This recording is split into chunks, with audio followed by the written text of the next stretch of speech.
Assalamualaikum warahmatullahi wabarakatuh.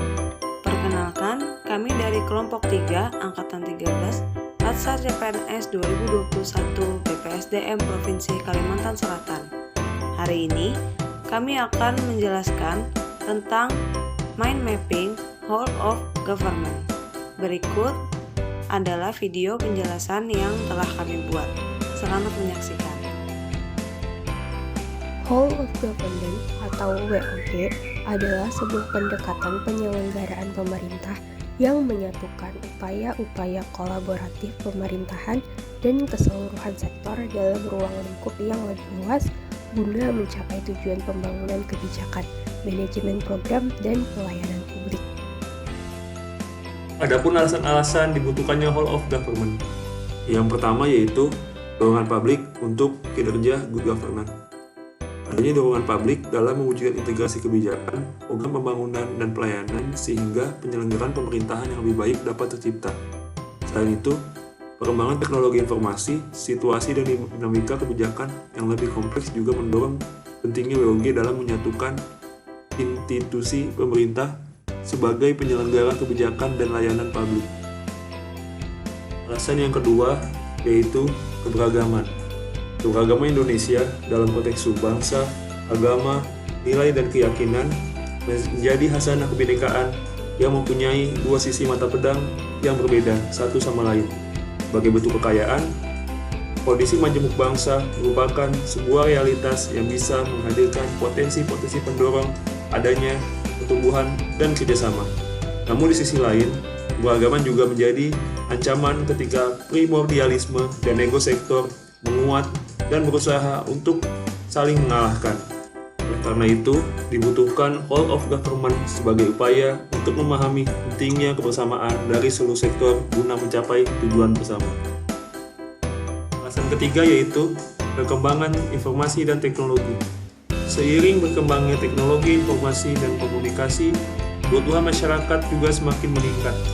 Pemerintah dituntut untuk melakukan perbaikan sistem terkait penyelenggaraan pemerintahan dan pelayanan publik. Dalam hal ini, whole of government sangat dibutuhkan. Adapun alasan keempat yaitu ego sentral. Ego sentral adalah adanya nuansa kompetisi antar sektor dalam pembangunan di mana satu sektor dapat mendominasi sektor lainnya karena ego sentral, sehingga menyebabkan sektor lain tidak dapat berkembang. Oleh karena itu, untuk mengatasi hal tersebut dibutuhkan adanya whole of government. Ada 6 cara melaksanakan WOG. Yang pertama, integrasi. Yang kedua, menghilangkan sekat sektoral. Yang ketiga, kerjasama antar instansi. Yang keempat, kolaborasi. Yang kelima, koordinasi. Dan terakhir, sinergisitas. Kemudian, perlu adanya perubahan mindset yang harus dilakukan untuk dan dalam menjalankan whole of government, yaitu 1. Penguasa yang menjadi pelayan, 2. Wewenang menjadi peranan, 3. Jabatan adalah amanah yang diemban dan harus dipertanggungjawabkan. Selanjutnya, jenis-jenis whole of government. Jenis pelayanan publik yang dikenal yang dapat dilakukan dengan pendekatan WOG adalah yang pertama, pelayanan yang bersifat administratif. Pelayanan publik yang menghasilkan berbagai dokumen dan surat-surat resmi yang dibutuhkan oleh warga masyarakat. Dokumen dan surat-surat resmi yang dihasilkan dapat berupa KTP, status kewarganegaraan, status usaha, surat kepemilikan atau penguasaan atas barang ataupun SIP, izin trayek, izin usaha, akte, sertifikat tanah, dan lain sebagainya. Kemudian yang kedua, pelayanan jasa. Pelayanan jasa, pelayanan yang menghasilkan berbagai bentuk jasa yang dibutuhkan oleh masyarakat seperti pendidikan, kesehatan, tenaga kerjaan, perhubungan, dan lain sebagainya. Adapun yang ketiga, yaitu pelayanan barang. Pelayanan yang menghasilkan jenis barang yang dibutuhkan oleh warga masyarakat seperti jalan, perumahan, jaringan telepon, dan listrik, air bersih, dan lain-lain. Adapun yang keempat, yaitu pelayanan regulatif. Layanan regulatif yaitu pelayanan yang melalui penegakan hukum dan peraturan perundang-undangan maupun kebijakan publik yang mengatur sendi-sendi kehidupan di masyarakat. Selanjutnya, manfaat Whole of Government atau biasa disebut WOG. Yang pertama, koherensi kebijakan. Yang kedua, efisiensi. Yang ketiga, sharing informasi. Yang keempat, daya saing. Yang kelima, lingkungan kerja yang baik. Dan yang keenam, akuntabilitas. Tantangan WOG. Tantangan yang akan dihadapi dalam penerapan WOG di tataran praktek antara lain: yang pertama, kapasitas SDM dan institusi. Kapasitas SDM dan institusi-institusi yang terlibat dalam WOG tidaklah sama. Perbedaan kapasitas ini bisa menjadi kendala serius ketika pendekatan WOG. Misalnya, mendorong terjadinya merger atau akuisisi kelembagaan di mana terjadi penggabungan SDM dengan kualifikasi yang berbeda. Yang kedua, nilai dan budaya organisasi. Seperti halnya kapasitas SDM dan institusi, nilai dan budaya organisasi pun menjadi kendala manakala terjadi upaya kolaborasi sampai dengan penyatuan kelembagaan. Yang ketiga, kepemimpinan. Kepemimpinan menjadi salah satu kunci penting dalam pelaksanaan WOG. Kepemimpinan yang dibutuhkan adalah kepemimpinan yang mampu mengakomodasi perubahan nilai dan budaya organisasi serta meramu SDM yang tersedia guna menciptakan tujuan yang diharapkan.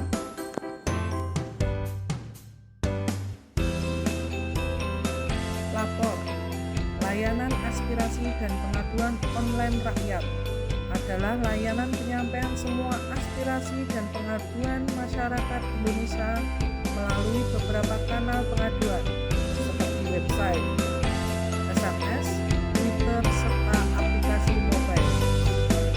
Lembaga pengelola lapor adalah Kementerian Pendayagunaan Aparatur Negara dan Reformasi Birokrasi sebagai pembina pelayan publik, Kantor Staf Presiden sebagai pengawas program prioritas nasional, dan Ombudsman Republik Indonesia sebagai pengawas pelayan publik. Lapor telah ditetapkan sebagai sistem pengelolaan pengaduan pelayanan publik Indonesia SP4N berdasarkan Peraturan Presiden Nomor 76 Tahun 2013 dan Peraturan Presiden Pendayagunaan Aparatur Negara dan Reformasi Birokrasi Nomor 3 Tahun 2015. SP4N bertujuan agar penyelenggara dapat mengelola pengaduan dari masyarakat secara sederhana, cepat, tepat, tuntas, dan terkoordinasi dengan baik.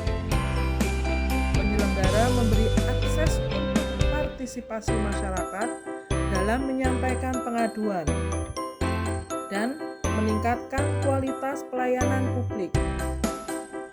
Kalimantan Selatan merupakan provinsi pertama yang berkomitmen bersama dan penguatan aplikasi ini. Aplikasi ini kemudian disesuaikan dengan nama Lapor Paman. Nama tersebut diambil dari nama Gubernur Kalimantan Selatan. Perlu kita ketahui bersama, pelayanan pengaduan milik pemerintah Kalimantan Selatan ini menjadi salah satu pelayanan terbaik di Kalsel, bahkan mampu berada di urutan ke-6 di Indonesia dalam mengelola pengaduan masyarakat dengan baik. Aplikasi Lapor Paman atau layanan aspirasi dan pengaduan online rakyat ini merupakan upaya untuk meningkatkan pelayanan masyarakat dan menjadi salah satu wujud komitmen pemerintah daerah untuk memberi ruang kepada masyarakat dalam menyampaikan pengaduan dan juga menjadi wadah penyalur aspirasi untuk kemajuan Banua yang lebih baik. Pada 22 September 2021 telah dilakukan monitoring evaluasi SP4N Lapor secara virtual di Kota Banjarbaru yang diikuti sejumlah SKPD dan pemerintah kota kabupaten. Dari hasil monitor tersebut, hampir 99% laporan telah selesai ditindaklanjuti.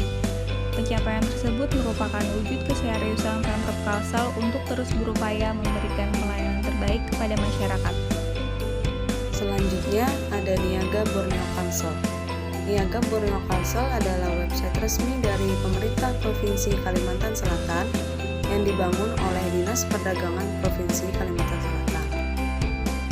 Berdasarkan visi misi dari Dinas Perdagangan Provinsi Kalimantan Selatan, yaitu mewujudkan perdagangan yang kondusif dan berdaya saing menuju masyarakat Kalimantan Selatan yang mapan, mandiri dan terdepan, maka dibentuklah website Niaga Borneo Kalsel ini.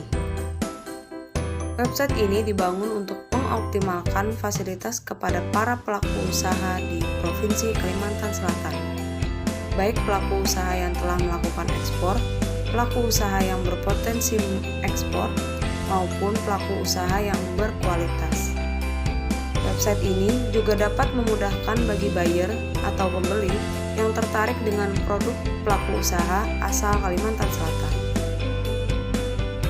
Selain data pelaku usaha, Niaga Borneo menampilkan beberapa informasi teknis mengenai ekspor dan impor. Selain itu juga terdapat agenda kegiatan pameran dan pelatihan bagi pelaku usaha. Dengan ini diharapkan dapat digunakan oleh pelaku usaha di Provinsi Kalimantan Selatan secara optimal agar dapat bersaing di era digital ini dan dapat meningkatkan harapan besar kita bagi pelaku usaha di Kalimantan Selatan untuk mendunia. Selanjutnya ada LPSE atau Layanan Pengadaan Barang dan Jasa secara Elektronik. LPSE merupakan satuan unit kerja milik daerah yang bertugas di bidang pengadaan barang dan jasa secara elektronik, yang mana merupakan inovasi untuk mempercepat pelaksanaan belanja dan pembangunan daerah. LPSE sendiri mengoperasikan sistem e-procurement bernama SPSE, yaitu sistem pengadaan secara elektronik yang dikembangkan oleh LKPP atau Lembaga Kebijakan Pengadaan Barang Jasa Pemerintah. Pada proses pengadaan, LPSE hanya sebagai fasilitator yang tidak ikut dalam proses pengadaan. Pelaksanaan proses pengadaan sepenuhnya dilakukan oleh panitia pengadaan atau unit layanan pengadaan. Sistem e-procurement ini akan meningkatkan efisiensi biaya, efektivitas, waktu siklus yang lebih cepat, meningkatkan transparansi, public monitoring yang lebih baik, persaingan yang sehat, dan akuntabilitas pemerintah. Menyambung dari informasi yang telah disampaikan oleh Bapak Khairan tadi, adapun manfaat lain dari penggunaan e-procurement adalah sebagai berikut. 1. Menyederhanakan proses procurement. 2. Mempererat hubungan dengan pihak supplier. 3. Mengurangi biaya transaksi karena mengurangi penggunaan telepon atau faksimil atau dokumen-dokumen yang menggunakan kertas. 4. Mengurangi waktu pemesanan barang. 5. Menyediakan laporan untuk evaluasi. 6. Meningkatkan kepuasan user. Keuntungan bagi instansi penyelenggara, pengadaan akan mendapat harga penawaran yang lebih banyak dan proses administrasi lebih sederhana. Sedangkan bagi para penyedia barang dan jasa, dapat memperluas peluang usaha, menciptakan persaingan usaha yang sehat, membuka kesempatan pelaku usaha secara terbuka bagi siapapun dan mengurangi biaya administrasi. Demikian video penjelasan tentang mind mapping whole of government yang telah kami buat. Semoga video ini bermanfaat dan Anda sekalian berkenan. Terima kasih. Wassalamualaikum warahmatullahi wabarakatuh.